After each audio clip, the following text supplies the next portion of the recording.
നമസ്കാരം. ഒട്ടാവയിൽ ഖാലിസ്ഥാൻ ഭീകരവാദികളുടെ നേതൃത്വത്തിൽ നടന്ന ഇന്ത്യ വിരുദ്ധ റാലിയിൽ കാനഡയ്ക്കെതിരെ രൂക്ഷ വിമർശനവുമായി രംഗത്തെത്തിയിരിക്കുകയാണ് നമ്മുടെ വിദേശകാര്യ മന്ത്രാലയം. ക്രിമിനൽ വിഘടനവാദ സംഘടനകൾക്ക് സുരക്ഷിതമായി താവളമൊരുക്കുന്ന ഒരു രീതി, അത്തരത്തിലുള്ള കാനഡയുടെ ആ പ്രവണത അവസാനിപ്പിക്കണമെന്ന് തന്നെയാണ് ഇന്ത്യ ആവശ്യപ്പെട്ടിരിക്കുന്നത്.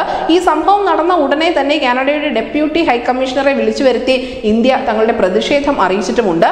ആക്രമണങ്ങളെ മഹത്വവൽക്കരിക്കുന്ന നടപടികളുടെ ഭാഗമാകരുത് എന്നുകൂടി വിദേശകാര്യ മന്ത്രാലയത്തിന്റെ ഈ പ്രസ്താവനയിൽ പറയുന്നുണ്ട്. കാനഡ പോലെയുള്ള ഒരു രാജ്യം ഒരു കാരണവശാലും ആക്രമണങ്ങളെ മഹത്വവൽക്കരിക്കാൻ പാടില്ല എന്നുകൂടി ഇന്ത്യ പറയുന്നുണ്ട്. കാനഡയിലുള്ള ഇന്ത്യയുടെ നയതന്ത്ര പ്രതിനിധികളുടെ സുരക്ഷയിലും വലിയ ആശങ്ക ഇന്ത്യ അറിയിച്ചിട്ടുണ്ട്.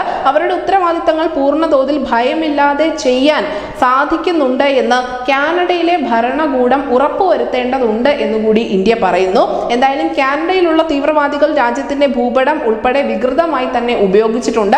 അങ്ങേയറ്റം പ്രകോപനം സൃഷ്ടിക്കുന്ന രീതിയിൽ തന്നെയാണ് അവർ പല സന്ദർഭങ്ങളിലും പെരുമാറിയിട്ടുള്ളത്.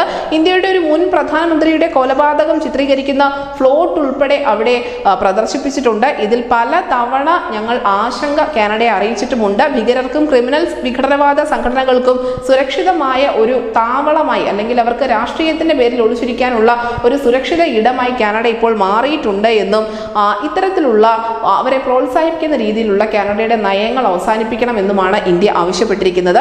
ഈ പ്രസ്താവനയിൽ കൃത്യമായി തന്നെ അതൊക്കെ പറയുന്നുമുണ്ട്. എന്തായാലും കാനഡയിലെ മാൾട്ടണിൽ സംഘടിപ്പിച്ച കൂറ്റൻ റാലിയിലാണ് ഖാലിസ്ഥാൻ ഭീകരരുടെ ചിത്രങ്ങൾ ഉൾപ്പെടെ പ്രദർശിപ്പിച്ചുകൊണ്ട് ഇന്ത്യ വിരുദ്ധ റാലി നടന്നിരിക്കുന്നത്. ഒറാന്റിയോ ഗുരുദ്വാര കമ്മിറ്റിയുടെ പേരിൽ സംഘടിപ്പിച്ച പരേഡിലാണ് ഇന്ത്യ വിരുദ്ധ മുദ്രാവാക്യങ്ങളും ഫ്ലോട്ടുകളും ഒക്കെ ഉപയോഗിച്ചിട്ടുള്ളത്. ഖാലിസ്ഥാന്റെ ഭൂപടവും ഈ റാലിയിൽ വിഘടനവാദികൾ ഉയർത്തിക്കാട്ടിയിട്ടുണ്ട്. പ്രധാനമന്ത്രി നരേന്ദ്രമോദിക്കെതിരെയും അതിനോടൊപ്പം തന്നെ രാജ്യത്തിന്റെ അഖണ്ഡതയും വെല്ലുവിളിച്ചുകൊണ്ടുള്ള മുദ്രാവാക്യങ്ങളും ഈ റാലിയിൽ ഉയർന്നു കേൾക്കുന്നുണ്ടായിരുന്നു. നിലവിൽ എന്തായാലും കാനഡയിൽ ഭരണത്തിൽ തുടരാൻ വേണ്ടി തന്നെയാണ് ജസ്റ്റിൻ ട്രൂഡോയുടെ നേതൃത്വത്തിലുള്ള സർക്കാർ ഈ ഖാലിസ്ഥാൻ സംഘടനകളെയൊക്കെ ഇത്ര അധികം പിന്തുണയ്ക്കുന്നത്. ഇതിൽ വലിയ ആശങ്കയാണ് ഇന്ത്യ എല്ലാ കാലത്തും രേഖപ്പെടുത്തിയിട്ടുള്ളത്. ഹർദീപ് സിംഗ് നിജാറിന്റെ കൊലപാതകത്തിന് ശേഷമാണ് ഇത് പുറം ലോകം അറിഞ്ഞത് എന്ന് മാത്രം. ന്യൂസ് ഡെസ്ക് ന്യൂസിന്റെ മലയാളം.